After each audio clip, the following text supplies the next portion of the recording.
sebelum ada bakau. C'est pas du vent. Jadi dulu-dulunya masyarakat ini kan nggak mau lah. C'est pas du vent. Anne-Cécile Bras, François Porcheron. Les mangroves représentent une des principales sources de nourriture et de matières premières pour les populations côtières des pays tropicaux. Mais à cause de l'activité humaine, ces écosystèmes riches en biodiversité ont déjà perdu un quart de leur superficie mondiale en moins de 20 ans.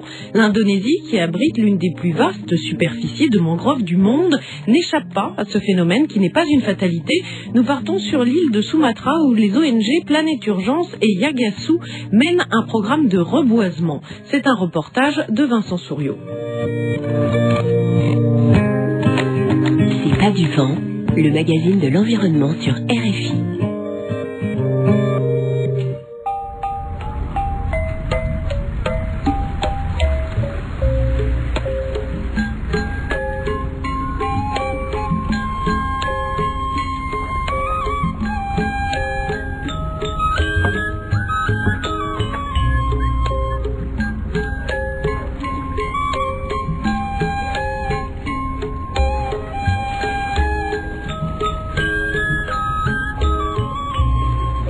Voilà sur un petit embarcadère à proximité du port de Médane en compagnie de Fabien Garnier de l'ONG Planète Urgence. C'est d'ici que nous allons embarquer direction les mangroves. Exactement, c'est là où est stationné en fait le bateau de Planète Urgence et Yagasu, donc ici à Kampung Nelayan. Alors là on est sur la River Delhi, qui est la grande rivière qui passe à Médane et qui rejoint donc le détroit de Malacca. Donc ici on est à Kampung Nelayan, qui veut dire village de pêcheurs en indonésien. Et on va se diriger vers le site de Percut, sur lequel on mène des actions de reboisement depuis 2007 et qui a encore des fragments de mangroves naturels. Donc voilà, là on a 15 minutes, même pas de bateau.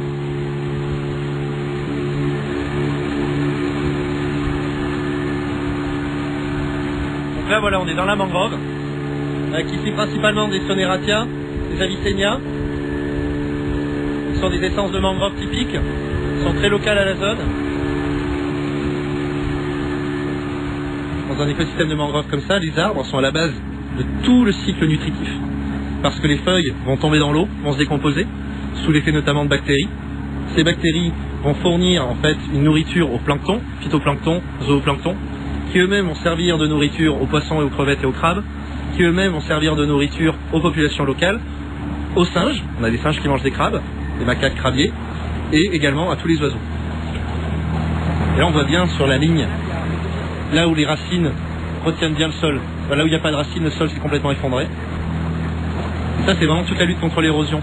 Dans un contexte de changement climatique où on prévoit une augmentation du niveau des mers et une augmentation des phénomènes d'érosion, s'il n'y a plus de forêt comme ça, le sol va être peu à peu englouti par la mer. Sauf que derrière ces sols-là, pas très loin, il y a des populations locales, il y a des villages. Donc protéger le trait de côte, c'est également quelque chose d'extrêmement important. Et à court terme, on parle de changements qui vont intervenir dans les écosystèmes d'ici 50 à 100 ans. C'est court.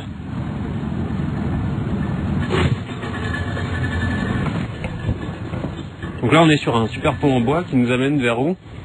Alors qui est en fait la petite station de recherche de Percut, donc sur laquelle on peut mener des séances d'éducation et de sensibilisation à la mangrove, ce qui permet en fait aux enfants de venir se balader en plein milieu de la mangrove, et de toucher, de voir de près, de rentrer en contact véritablement avec l'écosystème naturel.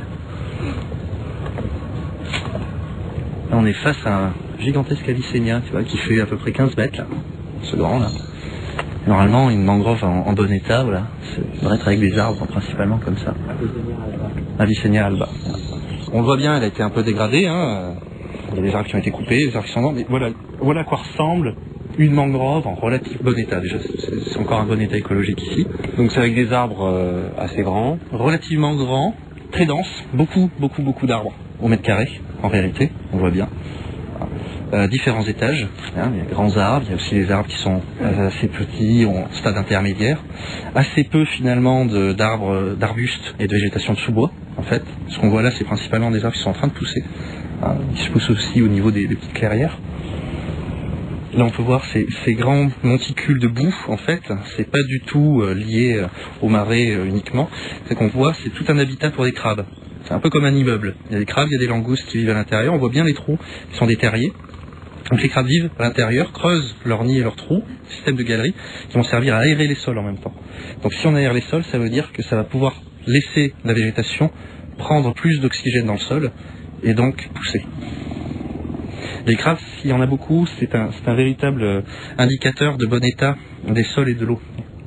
Si le sol ou l'eau est pollué, les crabes ne vont pas être très nombreux. Donc c'est un marqueur biologique en fait, qui nous sert à déterminer si les sites sont en bon état ou pas. Alors ce que tu vois ressortir de terre là, ces petits stylets qui remontent, ce sont des racines, principalement des racines d'Avicennia. Ces racines-là en fait proviennent du très grand arbre qui est à 400 mètres de distance, qui lui permettent donc de bien s'enraciner dans le sol, qui lui permettent de respirer et également de rejeter le sel. Donc il y a les fruits de l'Avicennia qui peuvent se manger, les fruits du Soneratia qui peuvent se manger. Donc ça sur le projet on travaille sur notamment l'utilisation de ces fruits pour la cuisine. C'est un moyen en fait de montrer aux gens. Premièrement, c'est quelque chose qui va s'adresser principalement aux femmes. Donc ça va nous permettre d'amener les femmes dans le projet, de valoriser aussi leur rôle socialement et de pouvoir leur permettre de développer des petites activités économiques. Une petite production de gâteaux faits à base de fruits de la mangrove, ça leur permet d'améliorer le quotidien de la famille, ça leur permet aussi de créer de nouveaux produits au niveau du village qu'ils vont pouvoir vendre. Et c'est également un moyen de montrer aux gens qu'une mangrove en vie, c'est une mangrove qui peut être source de vie pour eux aussi. Et donc, arrêter cette perception que la mangrove, c'est quelque chose qui va entraver leur développement. Justement, ça peut leur permettre de sortir, d'avoir de nouveaux revenus. Soit ça a été oublié en cours de route, parce qu'au fil des générations, la mangrove n'étant plus vraiment valorisée, on a perdu ce savoir-là. Ou alors ce sont des populations qui viennent des hautes terres, notamment du centre de l'île, de l'intérieur, voire même d'autres îles, qui ne sont pas du tout habitués à la mangrove et donc qui ne savent pas valoriser cet écosystème en tant que tel.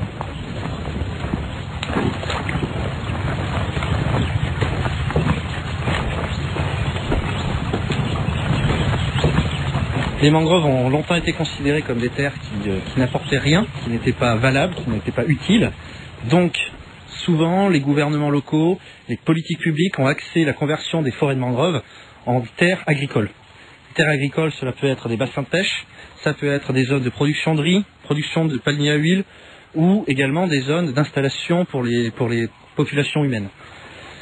Donc, toutes ces causes-là se sont ajoutées, se sont à la fois auto-alimentées aussi, durant les dernières décennies. Et aujourd'hui, la tendance s'inverse avec des gouvernements locaux et des politiques publiques qui s'axent de plus en plus sur un reboisement des mangroves, sur leur protection. Même s'il reste encore beaucoup à faire, tellement les mangroves ont été détruites sur les dernières décennies. Donc là, on se rend vers un bassin, qui est un bassin qui contient encore des arbres de mangrove, qui sont encore en assez bon état, assez haut. Il est formé d'une digue, donc qui a formé l'enclos de ce bassin. D'accord. C'est la digue sur laquelle on est. Voilà, c'est ces digues qui sont créées en boue, un bout qui est excavé depuis le sol des rivières ou le sol des futurs bassins. Ces bassins comportent également une ou plusieurs portes d'eau. Ces portes d'eau, donc leur fonction, comme leur nom l'indique, c'est de laisser rentrer l'eau dans le bassin. Et avec cette eau, toute une faune marine, donc des poissons, des crevettes principalement, que les exploitants de bassins cherchent à produire, cherchent à piéger dans les bassins. Ensuite, suivant les espèces, l'eau va rester dans le bassin et la production va rester dans le bassin entre 1 à 3 mois pour des crevettes et 6 mois pour des poissons. Le temps que la faune sauvage qui est rentrée dans ce bassin grossisse et atteigne une taille acceptable pour être vendue sur le marché. Et au cours de cette période, donc de 1 à 6 mois, les portes d'eau vont être ouvertes et fermées pour laisser rentrer l'eau à marée haute et renouveler ainsi le stock d'eau et le stock de nutriments présents dans l'eau. La production, quant à elle, qui est dans le bassin, sera retenue dans le bassin, même quand les portes d'eau sont ouvertes, soit grâce à des filets, soit grâce à des petits barrages avec des planches de bois. Est-ce que c'est une spécificité des mangroves indonésiennes ou est-ce que c'est comme ça partout dans le monde? Les mangroves ont été, très tôt dans l'histoire de l'homme, été utilisées pour son potentiel aquacole. Alors soit c'était de la pêche, en réalité, donc pas de l'aquaculture, mais vraiment de la capture, de l'extraction de matière, de produits de la faune. Et ensuite, les bassins sont apparus.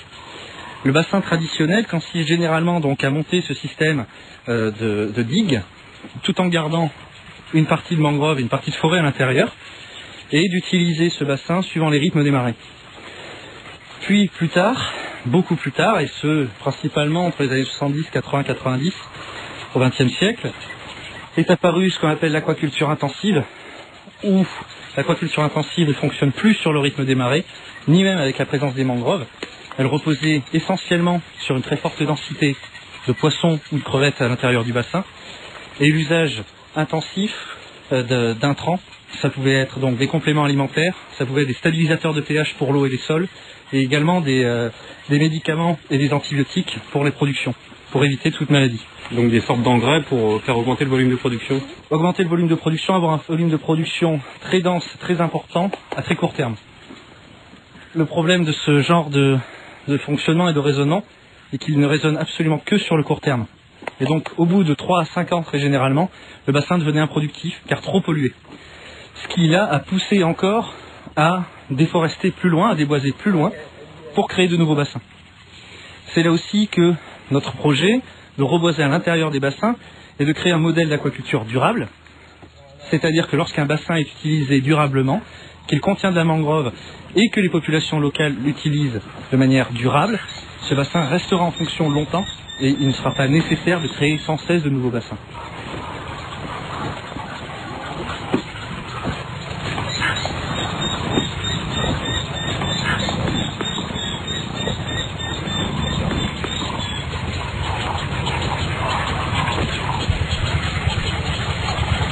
Donc ici ce sont des plantations typiques avec une densité de 4500 arbres à l'hectare. Plantations qui sont réalisées sur le bord à la fois de la rivière et des bassins pour maintenir les digues, pour éviter qu'elles s'effondrent perpétuellement. Donc ce qui évite aussi aux populations locales d'avoir à reconstruire à chaque grande pluie ou à chaque grande marée. Et des plantations à l'intérieur du bassin pour tenir le sol et fournir beaucoup plus de nourriture naturelle et attirer les poissons et les crevettes sauvages. Ça prouve que ça marche bien. Tu vois tous les trous qu'il y a dans la terre, un petit peu partout, tous les trous qu'on peut voir, ça ce sont des trous de crabes. Donc ça prouve que la biodiversité revient en nombre en fait.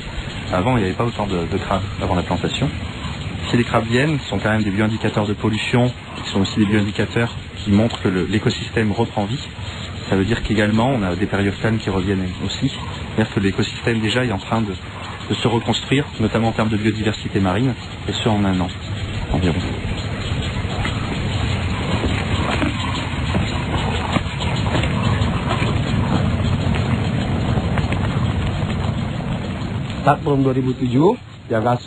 Depuis 2007, à Yagasu, on travaille avec Planète Urgence pour la restauration des mangroves. Dans la région de Perchut, on a déjà planté presque 1 million d'arbres. En fait, les habitants ici sont partagés. Tout le monde ne sait pas que le reboisement des bassins, c'est meilleur à long terme. Ils voient surtout que le rendement par rapport à la méthode intensive est moins important. Pour l'instant, il y a environ 60% des propriétaires qui ont accepté de rejoindre le projet parce qu'ils ont compris que c'était bénéfique.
Tuhan ayu nugelis pupujan ating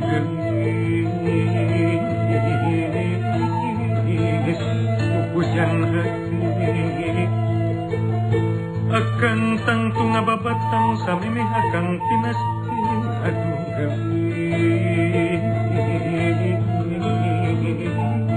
gelis akan tinasti arek minta dihampun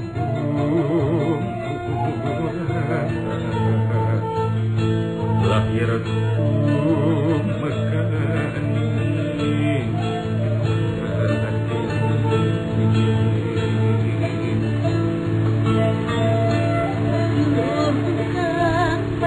On arrive donc à Pantaï-Labou, donc qui est un site de reforestation sur lequel on travaille depuis maintenant 2009.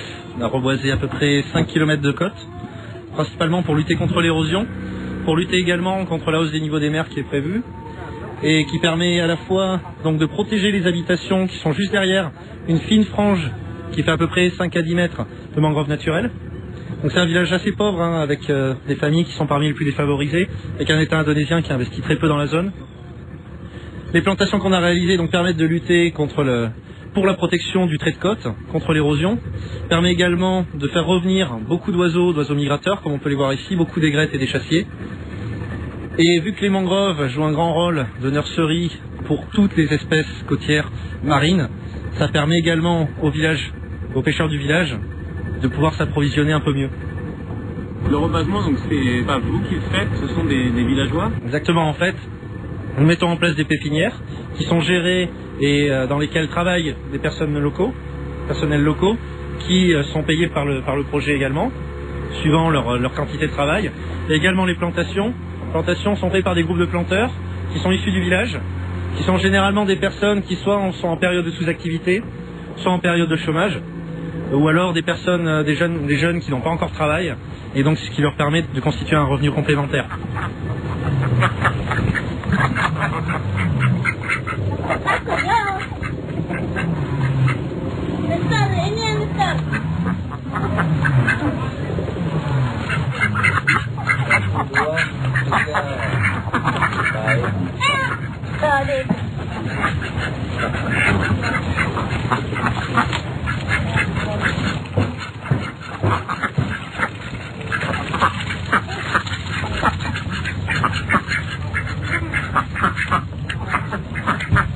La pépinière permet d'assister, de placer les graines et de les assister dans leur développement pour avoir un développement optimal. Donc voilà, là on le voit, ces arbres ils sont presque prêts à planter.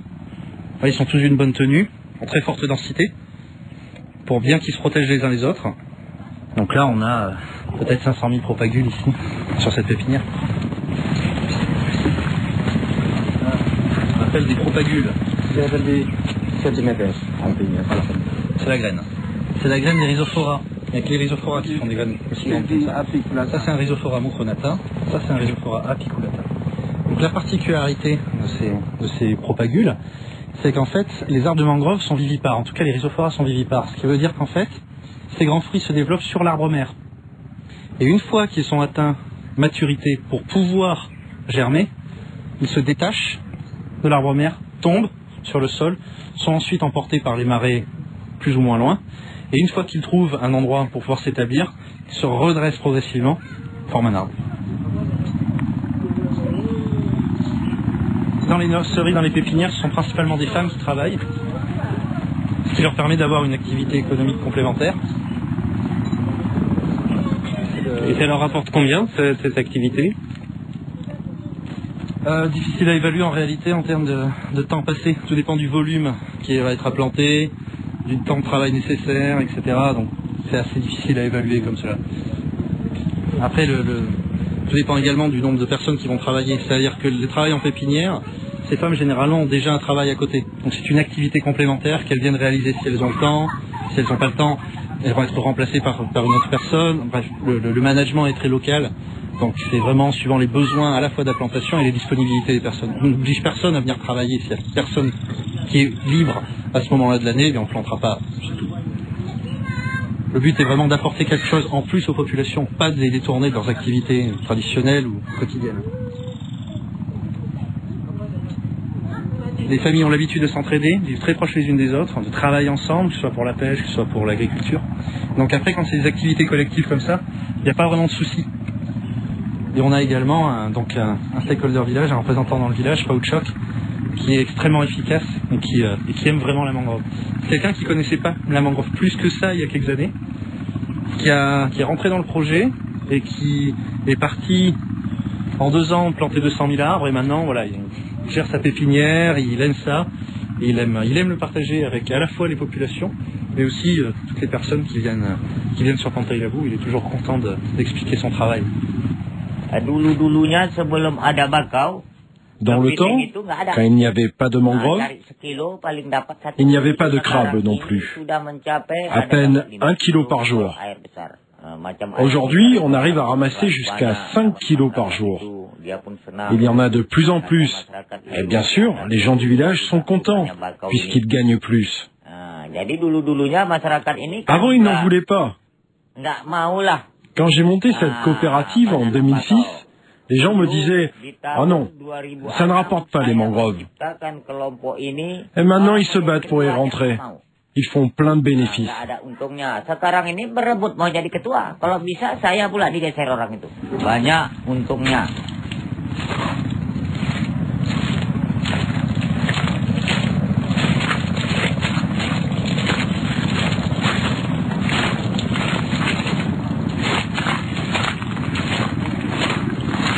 Donc on marche entre les arbustes et on se retrouve face à la mer. Voilà. Là on peut vraiment voir l'effet des plantations. C'est-à-dire que là où il n'y a pas d'arbres, le sol a été raviné par les marées successives et aussi par l'écoulement des eaux de pluie, a été raviné sur à peu près 30 cm. Et là où il y a des arbres, le sol est resté plat. Le sol a été retenu. On a planté ces rhizophora. Les Avicennia sont également revenus. Donc les rhizophora, c'est une naissance d'arbres, de mangroves, et les Avicennia sont une autre espèce d'arbres. On voit ici. Voilà, et qui sont venus.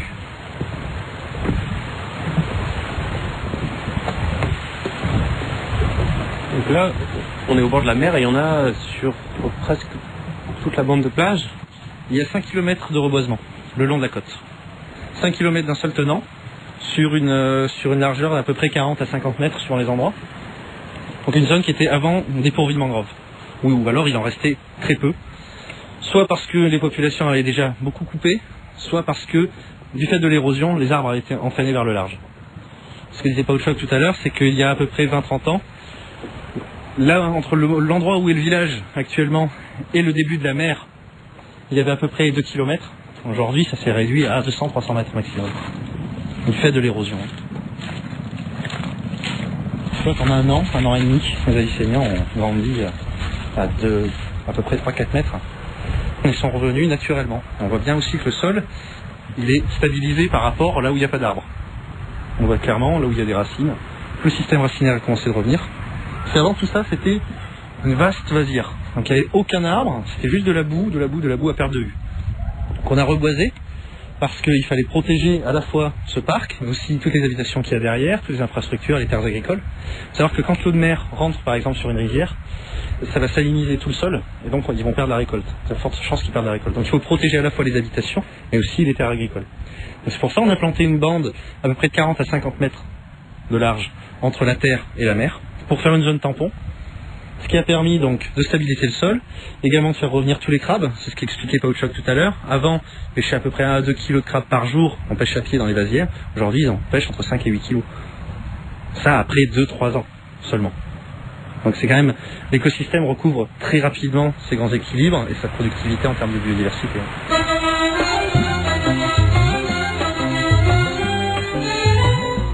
C'était un reportage de Vincent Souriau réalisé par François Porcheron. Si vous voulez plus d'informations, rendez-vous sur le site internet de l'émission www.rfi.fr ou écrivez-nous à cestpaduvent@rfi.fr.